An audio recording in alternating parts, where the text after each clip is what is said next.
Story number 1, Locked in Fear, a math class nightmare that shook our school. The day began like any other Tuesday. Mrs. Harlow, our advanced algebra teacher, was handing out the day's practice sheets, and we were all groaning over the usual load of equations. Little did we know, by the end of the period, we'd be locked down, trembling in fear as our classroom transformed into a shelter from a real-life nightmare. Just after the first bell, an announcement crackled over the PA system, catching everyone off guard. Attention, teachers and students. This is a code red. We are in lockdown. Please secure your rooms immediately.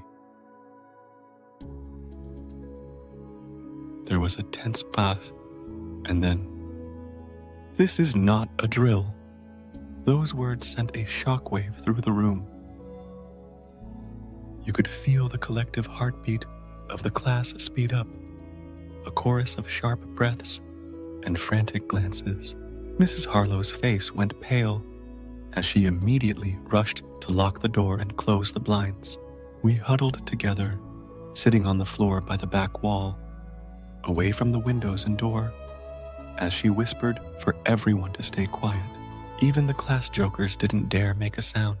A few rows back, I caught sight of Jordan, the loudest kid in our grade, clutching his notebook with shaking hands, his usual confidence replaced by raw fear. The minutes dragged by, each one feeling like an eternity. Our minds raced with questions. Who was out there? What did they want?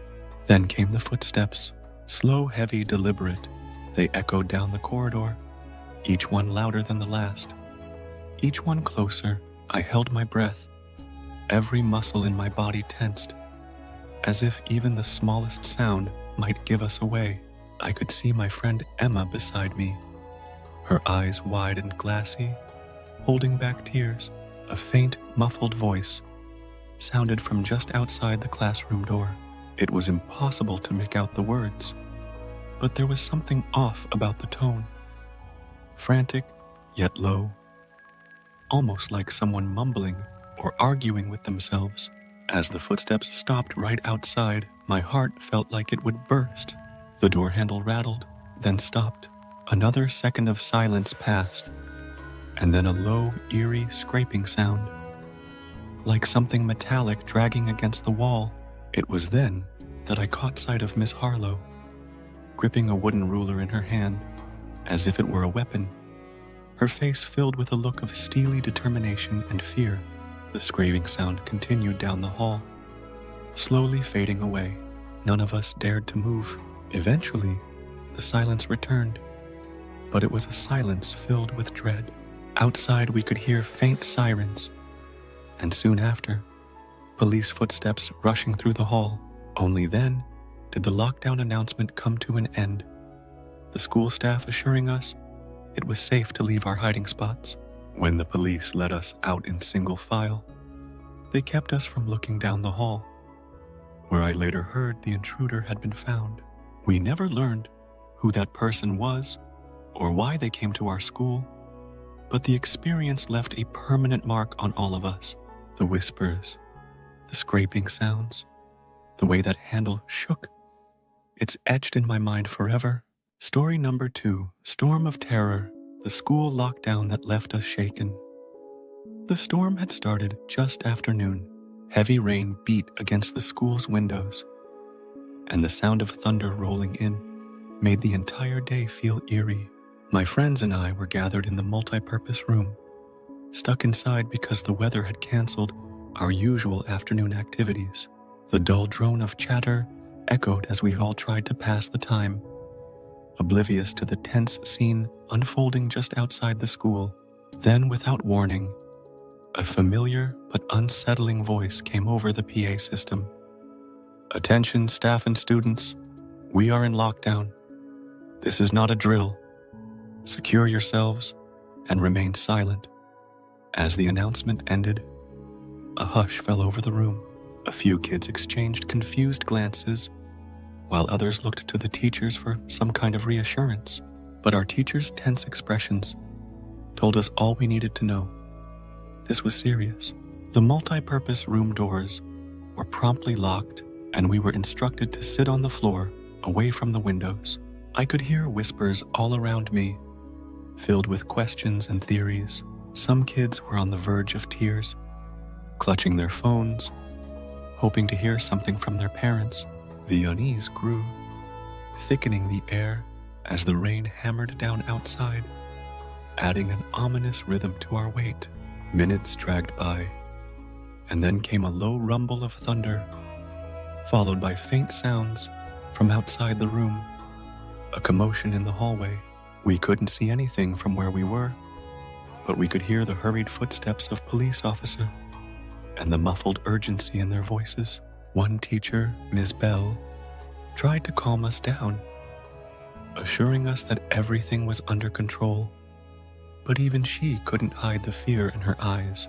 I'll never forget how her voice quivered, or the way she kept glancing nervously toward the door. As we sat there, I caught a glimpse of a boy named Ethan across the room, his eyes fixed intently on the door, as if bracing himself for something.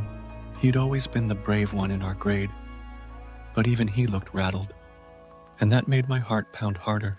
The entire room was tense, with a shared sense of dread, every small sound magnified by our collective silence. We later learned that a troubled individual, known to local authorities, had made his way close to the school, threatening harm to himself and anyone nearby, while officers had managed to intervene before he could reach our building. The thought that such danger had come so close left an indelible mark on all of us. After what felt like hours, the all clear was finally announced. But even as we filed out of the room and back into the rain-soaked halls, a quiet unease lingered. We were safe, but we were no longer the same. The storm that day hadn't just been outside. It had struck within those walls, leaving us forever wary and hyper-aware of how quickly normalcy could turn into a nightmare. The experience stayed with us all, a chilling reminder of the unpredictable and fragile nature of safety in our world. Story number 3, Trapped Below, the Basement Lockdown Terror. No one will forget. It was supposed to be a quiet day at Westlake High. As a new intern in the school's IT department, Kyle spent most of his time in the basement office, organizing cables, fixing old computers, and helping teachers with tech issues.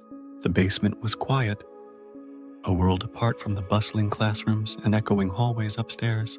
But that calm was shattered on a rainy Wednesday afternoon when an announcement boomed over the PA. "Attention, we are in lockdown. This is not a drill." Kyle froze. He could hear the frantic voices of staff on the radio, and panic began to set in. The heavy basement door was already shut, but he moved quickly to lock it and turned off the lights, plunging the room into darkness. He crouched behind a stack of boxes, trying to control his breathing. In the dim light, his phone screen glowed, and he could see notifications flooding in as rumors about an intruder spread through the school. Then footsteps echoed down the stairs. Kyle's heart pounded. Who else would be in the basement? He held his breath, hoping whoever it was would pass by without noticing him. But then a figure emerged from the shadows. A man in his 20s, dressed in a maintenance uniform. Kyle didn't recognize him. Their eyes met, and Kyle could see the fear reflected in the stranger's face. Without a word, the man gestured for him to stay quiet and crouched beside him, his eyes darting around as if expecting someone to burst through the door. The silence between them was thick with tension, punctuated only by the occasional shuffle of footsteps above them. Kyle's mind raced.